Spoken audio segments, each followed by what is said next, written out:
साल 1990 जब Hubble space telescope अंतरिक्ष में भेजकर मानव जाति ने अपनी आंखों से ही पेयरी देखने का सपना पूरा किया। ये एक 11 टन का धातु का चमत्कार है जिसकी 2.4 मीटर के मिरर से ही हर रोशनी का एटम रिकॉर्ड होता है। दोस्तों, आप सोचिए, ऐसे टेलीस्कोप ने 13.4 बिलियन साल पुरानी डीप यूनिवर्स की तस्वीर लिया। आप सोच रहे होंगे टेलीस्कोप को स्पेस में भेजने की जरूरत क्या होती है। दरमिया में मौजूद धरती का वायुमंडल विजिबल रोशनी का 99% भाग तोड़ देता है, सिग्नल को विकृत करता है। इस वजह से टेलीस्कोप जब अर्थ से ही देखता है तो उसकी क्लैरिटी धुंधला जाती है, इसीलिए स्पेस टेलीस्कोप का उपयोग किया जाता है। स्पेस टेलीस्कोप एक ऑप्टिकल सिस्टम है जो लेंस और कर्व्ड मिरर की माध्यम से दूर के ग्रह, तारे और गैलेक्सी से फोटॉन्स इकट्ठा करता है। ये फोटॉन्स एक स्पेक्ट्रोग्राफ तक पहुंचते हैं जहां वेवलेंथ के हिसाब से ही उनका ब्रेकअप होता है। फोटॉन का ये डेटा कंप्यूटर को भेज दिया जाता है जिससे इमेज रिकॉन्स्ट्रक्ट होती है। हबल जैसे टेलीस्कोप में प्राइमरी मिरर 2.4 मीटर डायामीटर का है जिसका कर्वेचर नैनोमीटर स्टार पार निर्मित किया गया है। जब एक फोटॉन इस पर गिरता है वो परफेक्टली रिफ्लेक्ट होकर सेकेंडरी मिरर तक जाता है। वहां से ही वो डिटेक्टर अरे पार गिरता है जो 1 फोटॉन पर पिक्सल तक सेंसिटिविटी रखता है। जेम्स वेब स्पेस टेलीस्कोप 2021 में लॉन्च हुआ। उसका मिरर 6.5 मीटर डायामीटर का है जो 18 हेक्सागोनल गोल्ड कोटेड सेगमेंट्स से ही बना है। हर सेगमेंट अलग मोटर से एडजस्ट होता है ताकि सिग्नल फेज डिफरेंस 0 हो। ये टेलीस्कोप -233 डिग्री सेल्सियस तक ठंडा रखा जाता है इंफ्रारेड ऑब्जर्वेशन के लिए। आपको जानना होगा इंफ्रारेड टेलीस्कोप को ठंडा रखना क्यों जरूरी है। इंफ्रारेड हीट डिटेक्ट करता है। अगर इंस्ट्रूमेंट अपने आप को गर्म कर ले तो वो अपने थर्मल नॉइज से ही खुद को अंधा बना देता है। इसीलिए वेब के पीछे एक सनशील्ड है। 5 थिन कप्टो लेयर, हर लेयर 20 डिग्री सेल्सियस का अंतर रखती है। एक स्पेस टेलीस्कोप का ऑर्बिटल पोजीशन भी निर्णायक होता है। हबल धरती से 547 किलोमीटर की ऊंचाई पर परिक्रमा कर रहा है जहां हर 97 मिनट में एक चक्कर लगाता है। लेकिन जेम्स वेब लग्रेंजे पॉइंट L2 पर है जो धरती से 1.5 मिलियन किलोमीटर दूर स्थित है जहां ग्रेविटेशनल और सेंट्रीफ्यूगल बाल समान होते ही हैं। आप जानते हैं space telescope same telescope maintenance भी बहुत कठिन होती है।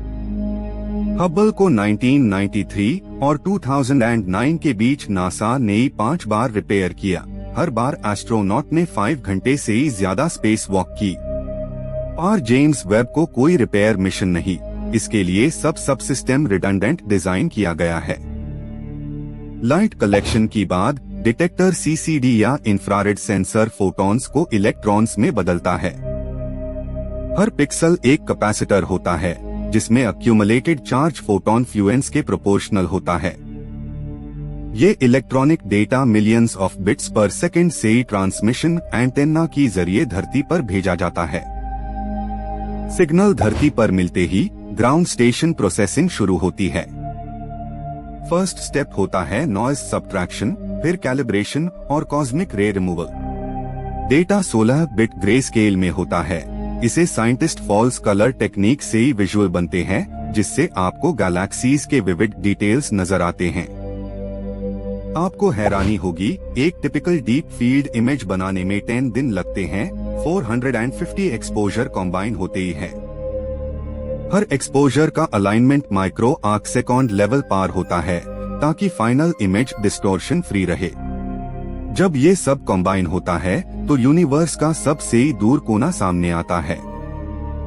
स्पेस टेलीस्कोप के ओरिएंटेशन के लिए जायरोस्कोप और रिएक्शन व्हील सिस्टम का उपयोग होता है। हर व्हील 6000 RPM तक घुमाया जा सकता है। टॉर्क जनरेशन से ही टेलीस्कोप का एक्सिस एडजस्ट होता है। ये प्रिसिजन इतना होता है कि 0.007 आर्क सेकंड तक पॉइंटिंग एक्यूरेसी मिलती है जो एक कॉन को 700 किलोमीटर से देखने जैसी है।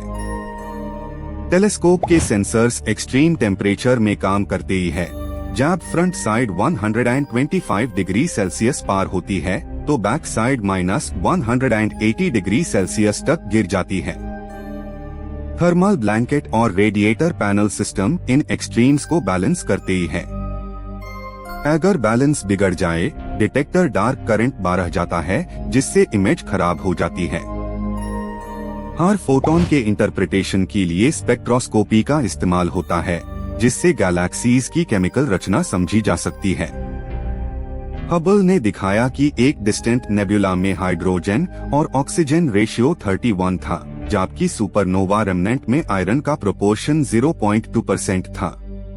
ये डेटा कॉस्मोलॉजी के इक्वेशन रिफाइन करते ही है। माइक्रोवेव और एक्सरे टेलीस्कोप्स जैसे चंद्रा और प्लैंक अलग फ्रीक्वेंसी रेंज में काम करते ही है। हर फ्रीक्वेंसी अलग फिजिक्स देता है। चंद्रा 0.1 केव से 10 केव तक के एक्सरेज रिकॉर्ड करता है, जिससे ब्लैक होल के जेट विजिबल होते ही हैं। प्लैंक टेलीस्कोप 0.3 मिलीमीटर्स वेवलेंथ तक कॉस्मिक बैकग्राउंड मेजर करता है। आपको ये भी जानना चाहिए कि टेलीस्कोप डेटा के वैलिडेशन के लिए सिम्युलेटर्स का उपयोग होता है। ये hardware in loop system mirror deformation, thermal swell और पॉइंटिंग ड्रिफ्ट मॉडल करता है। वैलिडेशन के बिना फ्लाइट सॉफ्टवेयर रिलीज नहीं होता, ताकि अंतरिक्ष में कोई कंट्रोल अनोमली ना आए। स्पेस टेलीस्कोप कम्युनिकेशन के लिए हाई गेन एंटेना सिस्टम का उपयोग होता है। जेम्स वेब का एंटेना 0.6 मीटर डायामीटर का है, जो का बैंड 26 गीगाहर्ट्ज पर डेटा ट्रांसमिट करता है। ये 28 मेगाबिट पर सेकंड तक स्पीड देता है, जिसका डेटा नासा के डीप स्पेस नेटवर्क एंटीना की जरिए धरती पर मिलता है। अंतरिक्ष टेलीस्कोप के डिजाइन में एक और कमाल है, अडैप्टिव ऑप्टिक्स का तरीका, जो टर्ब्यूलेंस के इफेक्ट को रियल टाइम में सुधारता है। हालांकि स्पेस में एयर नहीं होती, लेकिन मिरर फ्लेक्सोर और वाइब्रेशन के लिए माइक्रो एडजस्टमेंट होता है। पीएजो एक्चुएटर्स 50 नैनोमीटर के करेक्शन करते ही है हर सेकंड में। नासा और ईएसए के साइंटिस्ट्स अब अभी डार्क एनर्जी और डार्क मैटर के लिए यूक्लिड टेलीस्कोप पर काम कर रहे हैं। ये 1.2 मीटर डायामीटर टेलीस्कोप धरती से ही 1.5 मिलियन किलोमीटर दूर L2 पॉइंट पर रखा जाएगा। इसका गोल यूनिवर्स की एक्सपांशन रेट 1% एक्यूरेसी से ही मेजर करना है। दोस्तों, आपका टेलीस्कोप अब सिर्फ एक मशीन नहीं, बल्कि मानव दृष्टि का एक्सटेंशन है। हर फोटोन जो इसमें कैप्चर होता है, वो समय और दूरी दोनों को तोड़ देता है। जब आप एक गैलेक्सी देखते हैं 13 बिलियन लाइट ईयर दूर, तो आप उसके जन्म को देख रहे होते ही हैं, और ये सब टेलीस्कोप की आंखों से ही दिखाते हैं। अंतरिक्ष टेलीस्कोप्स ने हमें ये सिखाया है कि यूनिवर्स का हर कोना एक कहानी रखता है। हबल, वेब, चंद्रा सब मिलकर एक कॉस्मिक ऑर्केस्ट्रा बना रहे हैं, जहां हर तरंग एक नोट है और हर फोटोन एक ताल। आप जब आकाश की ओर देखते हैं, तो ये टेलीस्कोप आपके लिए समय के पर्दे हटा रहे हैं।